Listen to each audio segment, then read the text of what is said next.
Hello and welcome to Generational Wellbeing with Dr. Lum. Thank you for joining me here today. As always, I'm grateful for you and for taking the time out to listen to me. So, today I will be talking about childhood obesity and a way to prevent childhood obesity as a means to protect the future health of your loved ones and your kids, right? So, obesity is on the rise, as we all know, especially with kids. And there's one component of it I want to talk about today is inflammation. It is subtle, but because inflammation is one of the leading pathway to the development of almost every chronic disease condition, including obesity. We know we've heard about inflammation all the time. Acute phase where if you have a cut, you have an injury or an infection, your body throws in all those cells to fight the inflammation or fight the infection or trauma, and then after that it goes away. But the problem comes in when there's that chronic level of inflammation where it can lead to disease. And one of the things that are typically causing chronic inflammation, the foods we eat, there's some foods that are high in inflammation and that will raise those levels.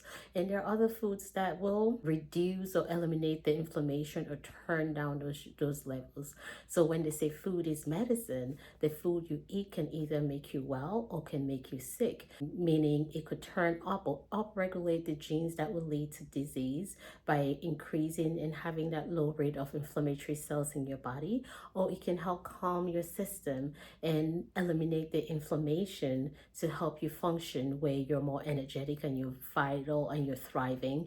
And it affects not only, well, I know we're talking about obesity too, but with kids especially, when you start eating those foods, you will notice a difference not only on the weight itself. So when I talk about obesity, we're not really talking about that number. We're talking about the whole person, where we want a kid who is energetic, and we want a kid who is thriving at school, developing well, and all the other aspects of their life. So inflammation is one of those things. And today specifically, I want to mention there's certain foods that could increase that inflammatory marker, and there's certain foods that can decrease it. So this is also important because even studies have shown that diet, as far as when a parent or mother is pregnant, can affect and can actually lead to pediatric obesity. When you see during pregnancy a mother eats highly processed foods or highly inflammatory foods diets, down the line the child who is born has an increased risk of obesity as a result of the foods even eaten by the mother during pregnancy. So this is an important component of childhood obesity. So what are those foods that could potentially increase the inflammation? The number one thing is sugar. Refined sugars especially is very huge with really creating that inflammatory cycle in the system.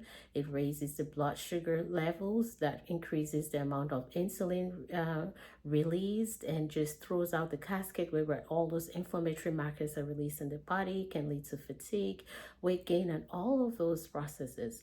And the problem today is that unfortunately for us, refined sugars are added in every single thing we eat, even though sometimes when we feel like we're eating healthy foods, there's still added sugars in them, especially if they're canned or put in something. So not everything that is targeted or sold as healthy is healthy. So how can you, or what can you do to ensure that you're not eating a lot of things thinking is healthy and they're all full of added sugars? Make sure you're reading those labels. So even though it's a health food, just make sure you're looking for are there any added sugars in it, because that adds up. Where even recently, most of the people that I've talked to who are eating healthy, by the time they start adding the total amounts of added sugars in their daily foods, it's amounting to up to 80 grams a day, and we're recommending less than 20 grams a day. That is huge. So refined sugars, pay attention to what you're eating, regardless of if they're targeted or they're marketed as healthy. Make sure there are no added sugars in there. The second thing to really pay attention to is the processed foods, whether it's a white flour, we can replace that with whole grain flours, or foods that have trans fats in it, because that trans fats or trans oils as well is another component that will increase inflammation and then lead to that chronic low level inflammation in your body that will lead to the chronic disease conditions in with diabetes or obesity as we're talking about. So now I'm like, okay, those are the things I should cut down on. So, what are the other foods that we can include in our diets that will help calm that inflammatory pathway and eliminate that system of inflammation? Plant-based.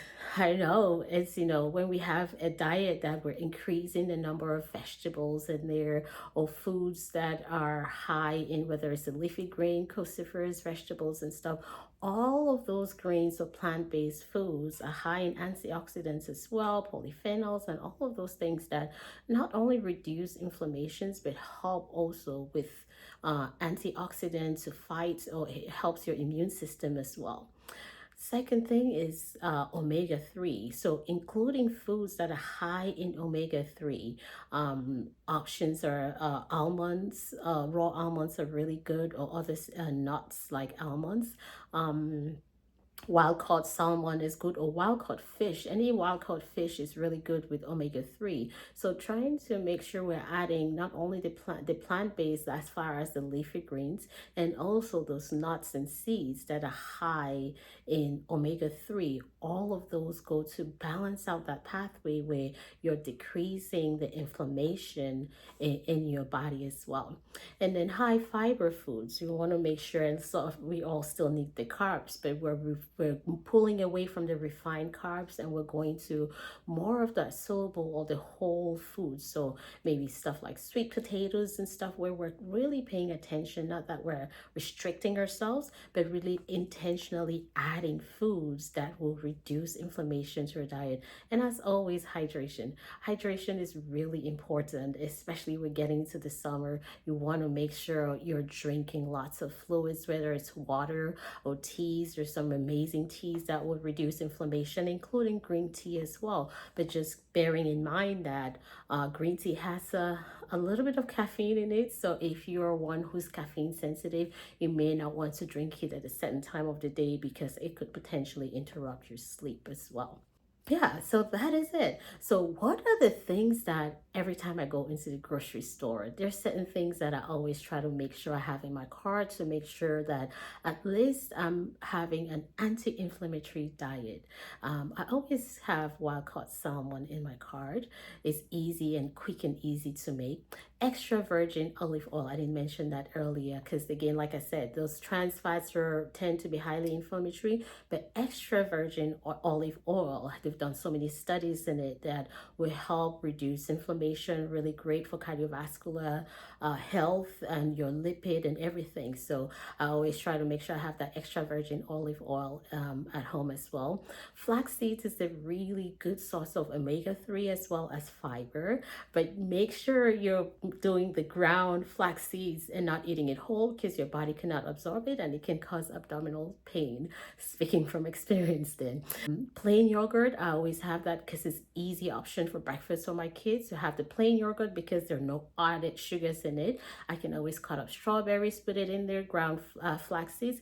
Easy quick breakfast option where your kid is getting an omega-3 from ground flax seeds, fiber from ground flax seeds, protein, and also you have the plain yogurt. There's no added sugars in it. There's strawberries in there with the phytochemicals. So easy things that you can do where you're providing a healthy, quick and easy breakfast option, and you don't have to add any kind of processed foods in there. And at the same time, you're reducing inflammation.